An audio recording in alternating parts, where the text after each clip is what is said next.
जैसा, पीएम मोदी जैसा, उन जैसा लीडर क्यों नहीं यहाँ पे बना? सर जब तक हम अपनी लालच, अपनी चोरी, अपनी खराबियां ख़त्म नहीं करेंगे, और एक तो कोई होता है ना टेढ़े को सीधा करने वाला भाईजान, तो हम तो दुआ कर रहे हैं कि मोदी जैसी कोई क्लास पाकिस्तान में आए जो इन सारे टेढ़ों को सीधा करे और हमारी कंट्री को ऐसे जंपिंग करते हुए ऊपर लेके जाए। अगर आपसे पूछा जाए इंडिया के प्राइम मिनिस्टर नरेंद्र मोदी, जो कि आप कहते हैं कि उनकी पर्सनैलिटी यानी उनका जो विजन है उसकी वजह से वो आपके फेवरेट हैं, आपके फेवरेट लीडर हैं, ये बताएं पाकिस्तान में अगर आके वो स्पीच करते हैं वाह वाह पार्लियामेंट। वाह वाह वाह, क्या सवाल किया आपने। देखिए, आपकी दोस्ती हो इंडिया के साथ और आपके मुल्क को फायदा मिल रहा हो, जैसा कि फॉर एग्जांपल वो स्पीच के लिए हमारे पार्लियामेंट में आते हैं, वो पार्लियामेंट, पाकिस्तान की पार्लियामेंट में इंडियन प्राइम मिनिस्टर आके स्पीच। बड़ी बात नहीं है। Indian prime minister super power के उधर जा सकते हैं, पाकिस्तान में नहीं आ सकते। और वो पाकिस्तान जो इस टाइम अंधेरों में खोया हुआ है, वो तो दुनिया में सुपर पावर है, अमेरिका तो सुपर पावर है। उनकी देखें, उनके पीस के लिए किनको बुला रहे हैं? मोदी साहब को। तो हमारे कश्मीर का पीस के लिए सर, अगर आपका कश्मीर का मसला हल होता है मोदी साहब को बुला के, आपको पेट्रोल सस्ता मिलता है मोदी साहब को बुला के, आपको ट्रेड फ्री हो जाती है मोदी साहब को बुला के, तो सर वेलकम, अभी करो ये काम। इससे क्या होगा कि आपके मुल्क को फायदा मिले, पाकिस्तान को जी जी, हमारे मुल्क को फायदा मिले। और हम लोग हर इंटरव्यू में जो बात होती है कि हम लोग अपनी अना से बाहर आना पड़ेगा।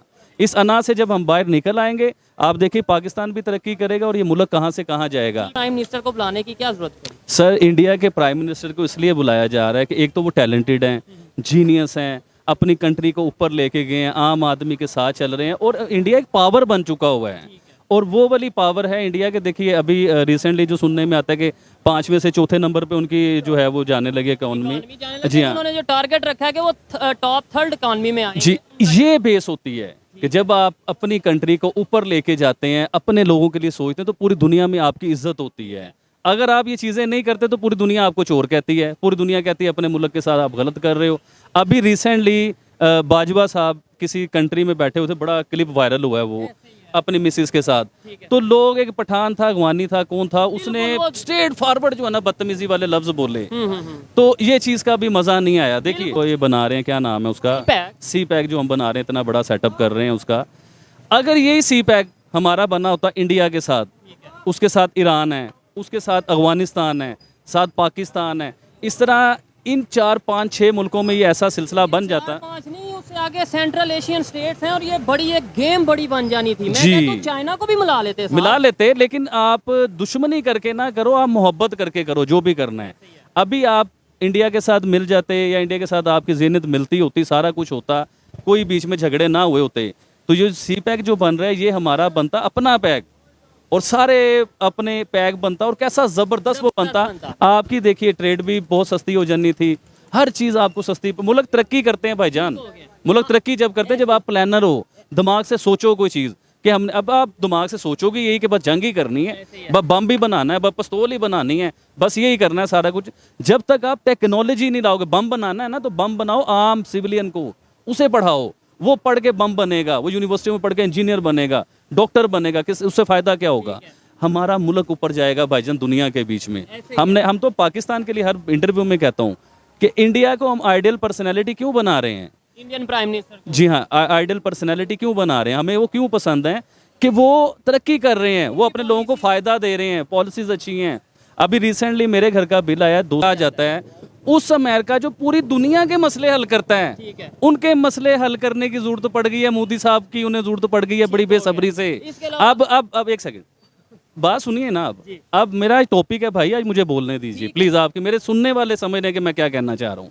अब देखिए ना कि मोदी साहब, जिसे सारी जिंदगी हमारे टीवी बताते रहे कि मोदी साहब जो है ना ये टेररिस्ट हैं, जो भी हैं, और ये भी बताते हैं कि यूएसए में उनको बैन हो चुका हुआ है। आज उन्हें अपनी ज़रूरत पड़ी है, उनके कांग्रेस में वो जाके पूरा खिताब करेंगे और दुनिया में शायद मेरे ख्याल से, मेरे इल्म के मुताबिक सबसे मेन इशू चल रहा है रशिया का और यूक्रेन का जो इशू चल रहा है, इसके ऊपर उन्होंने पीस की स्पीच करनी है, दोनों की सुलह करवानी है। तो किसकी ज़रूरत पड़ी? नरेंद्र मोदी की, अपने टाइम के लिए पाबंदी, और आज जरूरत पड़ी है तो उन्हें बुला के प्रोटोकॉल भी हर चीज़ होगी।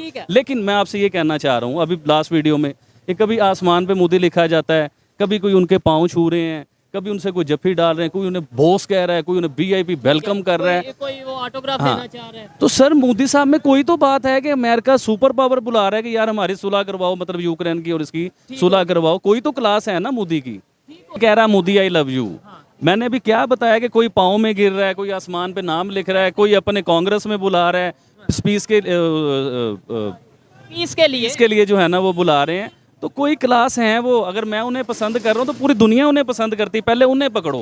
हाँ जी बिल्कुल कह सकते हैं। अब तो आप ये देखें कि इंडिया तो चांद पे पहुंच रहा है भाई, ये बड़े सालों से वो कोशिश कर रहे हैं। अब उनकी रूस के साथ बड़ी अच्छी हेलो हाय हुई है, बिजनेस कर रहे हैं उनके साथ। हाँ अब बहुत ज़्यादा लेवल पे कारोबार हो रहा है उनका। अब आप देखिएगा कि जो इनका लास्ट टाइम फेल नहीं हुआ था, वो भी पहुंच गया था जहाँ तक वो पहुँचाना चाह रहे थे, वो स्पेस पे जो उनका पहुंचा था। लेकिन इसका पाकिस्तान में बहुत मजाक बनाया, बड़ा मजाक बनाएगा। अब मैं आपको बताता हूँ, उस टाइम आपने मजाक बनाया, लेकिन वो लोग काम करते गए, उन्होंने अपना काम नहीं रोका। ये रिसेंट अब जब वो आएगा ना, ये सिलसिला देखेगा, स्पेस पे ये पहुंच जाएंगे। ये आने वाले टाइमों में इंडिया की सैटेलाइट भी स्पेस पे जाएगी सर, आप देखिएगा। निज़ाम उधर है, देखिए ना, उधर एक कौम नहीं है, उधर हिंदू हैं, सिख हैं, क्रिश्चियंस हैं, मुसलमान हैं, और बहुत सी ऐसी कौमें जिनका शायद हमें पता भी नहीं है, जैन है। हाँ जी। अब वो सब लोगों को देखिए ना कि वो घर का बड़ा जो होता है उसकी क्वालिटी होती है, उसकी जिम्मेदारी होती है कि सबको लेके चलना है। अब वो पूरे भारत को, इतना बड़ा भारत, दुनिया के दूसरे नंबर पे मेरे ख्याल से आबादी है, अब पहले पे देखिए आ चुके हुए हैं, दुनिया के पहले नंबर पे हैं। इतनी बड़ी कंट्री को लेके चल रहे हैं। अब इतनी बड़ी कंट्री में आपका ख्याल है मसले मसाइल नहीं हो? अच्छा बात सुनिएगा, इंडिया जब लास्ट टाइम मैंने चाइना की मस्जिद के ऊपर जो बात की थी, अभी देखें ये मौलवी साहब जो महंगाई के लिए बाहर आके बैठ गए हैं, सड़कें इन्होंने बंद कर दी हैं। लोग, खुदा की कसम खा के कह रहा हूँ, 1.5 घंटा मैं जलील हुआ हूँ धूप में, आगे माल रखा हुआ है बाइक के ऊपर और जलील हो रहा हूँ, रास्ते नहीं मिल रहे, लोग, औरतें, बच्चे सब फंसे हुए हैं रास्ते के बीच में।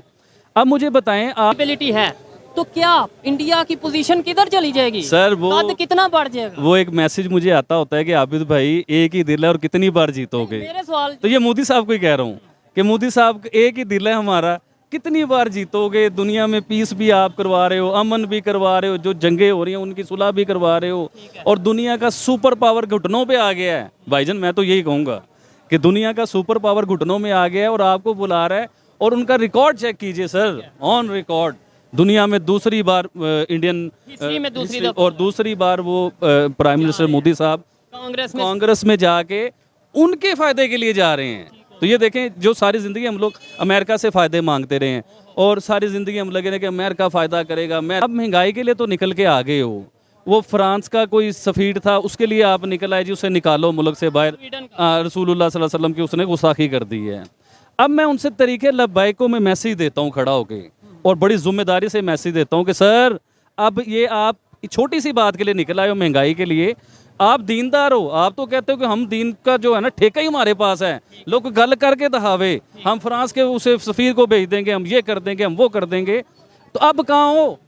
मस्जिद मुसलमानों की नहीं है वो, उस मस्जिद को शहीद कर दिया गया यार। मैंने पिछले इंटरव्यू में ये बात उठाई थी। उस टीएलपी को, जो टीएलपी पाकिस्तान की मस्जिद जो बाहर निकले हुए हैं, मैं उनसे बात कर रहा हूँ, अभी जो बैठे हुए उनकी बात नहीं कर रहा। जो बाहर, मैं आज अपनी ऑडियंस से जो है ना उनसे ही कहूँगा कि आपका बहुत शुक्रिया, इतना प्यार आप लोग देते हो। उसमें माएँ हैं, बुजुर्ग हैं, एक 80 साल के बुजुर्ग थे, तो उन्होंने मैसेज भेजा कि आबिद बेटा हम आपसे बड़ा प्यार करते हैं। बहुत मैसेज आपकी अगली वीडियो तक पता नहीं मैं जिंदा रहूंगा अभी, यानी कि 80 साल यही थे, बीमार थे वो। तो यकीन करें ये दिल जीत लेते हैं और अंदर से एक ऐसा प्राउड सा। हेलो दोस्तों, आपका हमारा हिंदुस्तान न्यूज़ पावर चैनल में स्वागत है। दोस्तों इस वीडियो में इस पाकिस्तानी बंदे, इसने पीएम मोदी के बारे में बहुत कुछ अच्छी चीज़ें बताई गई है। इस बंदे की हिम्मत की हमें दाद देनी पड़ेगी, जो कि पाकिस्तान में रहकर पीएम मोदी को प्यार दे रहा है। ऐसे ही वीडियो देखने के लिए चैनल को लाइक और सब्सक्राइब जरूर करें। धन्यवाद, जय हिंद। फील होता है कि जो मैं एक्सप्लेन नहीं कर सकता। यही आबिद